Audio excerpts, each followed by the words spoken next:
Thought this was cool.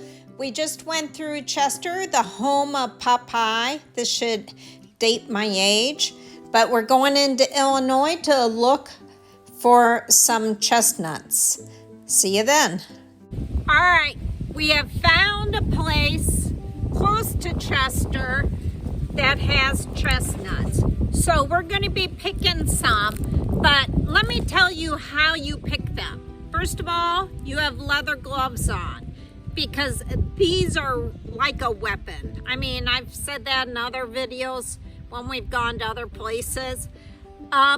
Also, have a bucket and usually good shoes because you could step on these and they'll break open if they're not already open. Now, I'll stand up in a minute so you could see some of the leaves and stuff, but I'm also going to take leaf samples. I see a few trees here, but two of them look totally different on the leaves, so I'm kind of curious. There goes Huggy. And maybe I'll get a cutting so I could see if I can root one. But let me show you the trees real quick. Okay, I don't know if you could see these leaves, but they're over 10 to 11 inches. I have something to measure them. I'm kind of curious, but we'll go over that when we sit down and we go over it. But they're really, really long leaves. I mean, but they're a little wider here. Now also, chestnut is a really nice wood and they used to chop it. So a lot of these are chopped. I guess they were used for post, but now they're just, they're just let to grow. But all right, I'm gonna start picking.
All right, what I'm doing before I go, I am going to each tree, taking some cuttings and put them in some rooting compound.